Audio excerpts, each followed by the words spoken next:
Hi, welcome to episode 19. I'm Jennifer, and this is Robin with Hungry for More. And today we are going to talk to you about a subject that I think everybody will be excited to learn a little bit about and what we feel about this subject. And I say that because at the end of June, so about a month and a half ago, we posed a question of what is the hardest thing with being a conscious eater. And a lot of you, we got a lot of answers and we've already addressed some of those. But one of the ones we got is snacking, right? Snacking. I snack all the time. I snack when I'm bored. I snack when it's late at night. I snack all these times. And we could actually probably will do, not could do, we probably will do a few more podcasts in regards to specific times and maybe what the drive is behind that. But today we're going to talk about snacking in general, because that's a really big thing. And honestly, I want to say it's not any of your fault. I mean, we grew up in this world where it was like, you've got to eat breakfast, and then you have a snack, and then you have lunch, and then you have a snack, and then you have dinner, and then you have a snack. Before I turn it over to you, Robin, I will tell you probably about 10 years ago, I was going to a nutritionist and I would check in with him every week and I loved him. But the problem is the meal plan was so rigid that if I didn't eat my 6 meals a day, I felt like I had failed, whether I was hungry or not. So to get all of those meals in, even if it was Saturday where I could sleep in a little later, I would set my alarm for 6:30 in the morning. I would get up and I would eat breakfast and I would go back to bed. And then 3 hours later, I'd be like, okay, I have to eat my snack now, because if I don't eat my snack, my body will start eating my muscle and I don't want my muscle to be eaten. So I've got to make sure I eat my snack. Had nothing to do with hunger. And then 3 hours later, it was 12:30 and I had to eat my lunch, and I measured everything out and counted my strawberries and everything that I could have. And you know what I mean? It was like and then before bed, so then I'd have my afternoon snack, I'd have dinner, and then before bed, I was supposed to eat like 4 hard-boiled egg whites. Wow. So Yeah. gross. But I did it religiously for months. Yeah. And when I would go longer than 3 hours without food, I would feel like, oh my gosh, I'm shaky. Why am I so shaky? I haven't eaten. Oh, it must be past 3 hours. I need to eat. Over time, as I got conscious and listened to my body, life changed. But Robin, what about you? I know that you kind of came from that 6 small meal Totally. time Yeah. too. Yeah. That was definitely the philosophy of the time when I was in the, throes of transformation gyms. And, the thing is, I bet you lost weight doing it that way. I did. Yeah. So that's the thing, right? We're like, well, it worked well for me, but here's what I found with that is that it does work because you were eating probably better foods. You were eating certain foods, right? Or it was very restrictive. Like I would count out my everything. And I was, no, it was very restrictive. Yeah, so you probably didn't overeat No, as far as overall throughout the day, right? So we see those things are like, well, I had success with it, but they're really, number one, they're really hard to sustain. Very, very difficult. I know for me, I never quite felt satisfied. And I was always looking for when am I allowed to eat again? I could not wait till my next meal or snack time because everything was so limited. We were laughing before we started recording about same thing. We would count out our 14 crackers, get our string cheese. And if we're lucky, we had some nuts with that. And then that was it. And you still could eat more, but you're like, I'll eat again in 2 hours. So it's okay. And it had me glued and stuck all day long to what do I get to eat and when do I get to eat again? So remember, our goal, you guys, is to help you with the mindset. It's to help you unlearn certain things that weren't working for you. If you found yourself in the same place, or you find yourself in the same place where you're constantly trying to keep this rigid thing that isn't going to be sustainable or has you constantly obsessed thinking about food, there's another way, and we need to correct the mindset around it. And snacking is one of those mindsets that can be funny, that has us doing those two things, not keeping sustainable and overthinking all the time. Right. Right. And one thing with snacking, we're going to touch on a few different things here with that. But one thing I will say is that snacking is a rare occasion for me now.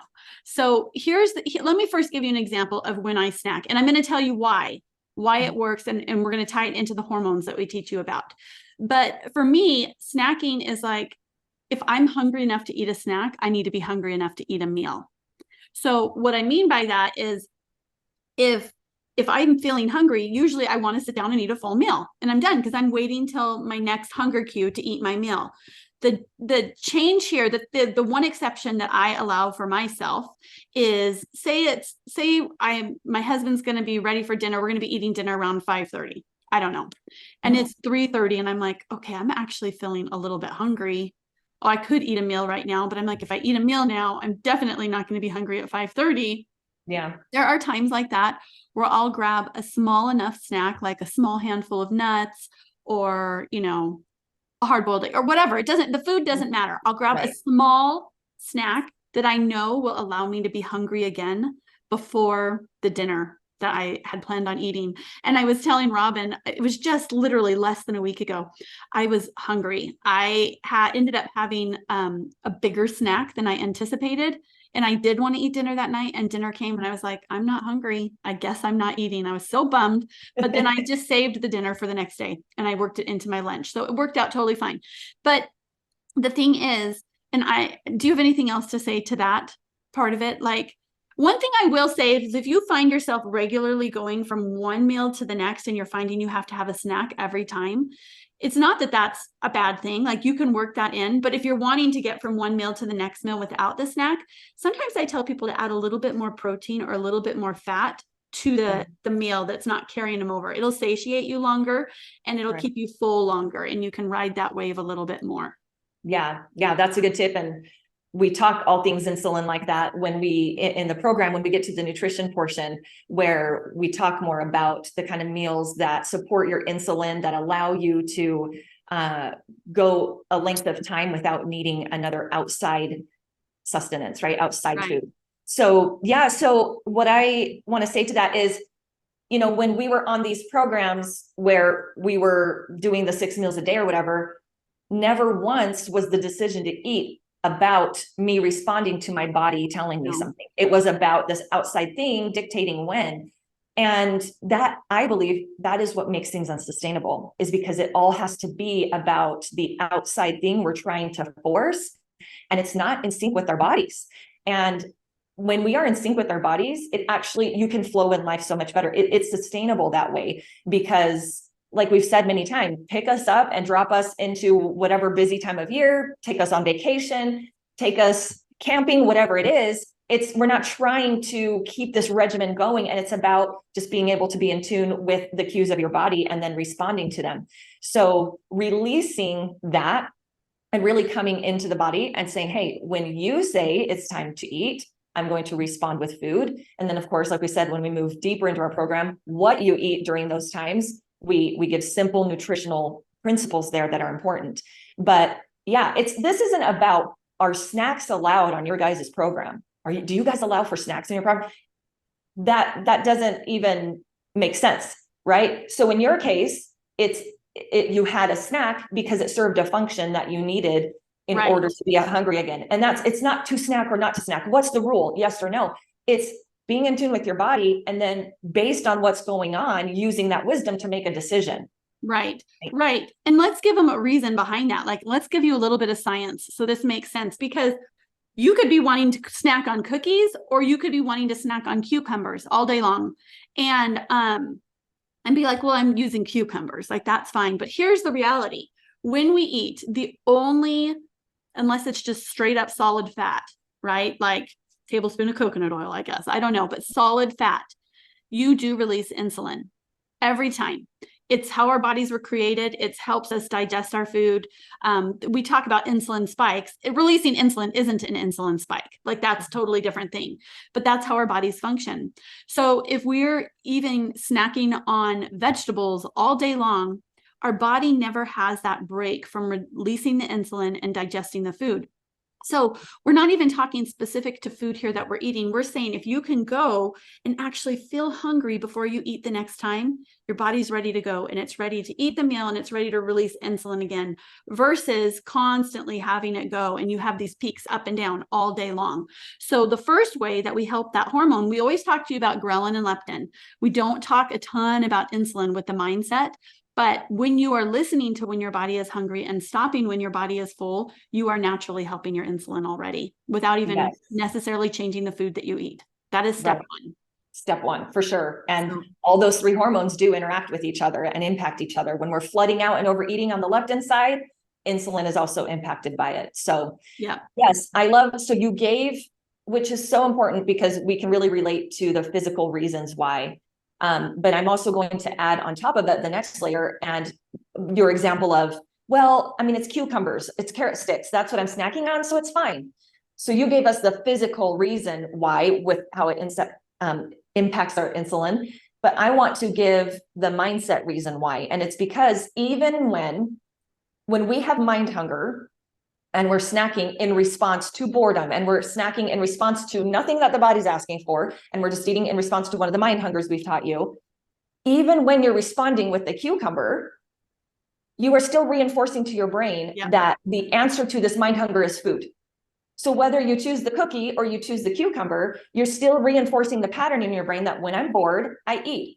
When I'm stressed, I get something crunchy, and I substituted it for carrot sticks. And that may be better, right? It may be better for you to feel like you're putting something nourishing in, but you are still reinforcing the loop in the brain that food is the answer. And so even, I hope you don't mind giving the example, when we first started working together, it made me think of that. Is that okay? Yeah, you're fine. But it's a perfect example of that, where do you want to tell the story? Oh, you can with my gum. Yes. Meeting with Robin, and I was like, well, I was doing good. I wanted to snack. So instead I just put a piece of gum in. Like, I know people have done that. And she's totally like, no, no, that is just replacing it. You're still answering the need there. Yes. Right? The need to be eating or to having something in. It's just almost like the gum is basically a buffer. Right. And guys, the message here is not that we're I chew gum all the time, and I love to chew gum, but it's the specific example you came to me was you were in an emotion, and you were like, and you wanted a snack to kind of deal with that emotion. And you're like, so instead I did gum. And I'm like, she missed the opportunity to not only take away something, a response with food, but also to address the emotion she was feeling. And chewing the gum doesn't necessarily help you process an emotion or even be present with what's going on with you and take care of your needs. And that is a principle that is vital to us as conscious eaters, is that we're here to learn how to partner with the body to meet all of our needs, not just our hunger needs, right? But all of the needs that are expressed through the body. And every need of yours, it's the body telling you. And so that's what we miss out on when we do that. So yeah. So snack attacks, if you're really having a snack attack, then it might be appropriate to have a snack if you're wanting to carry over.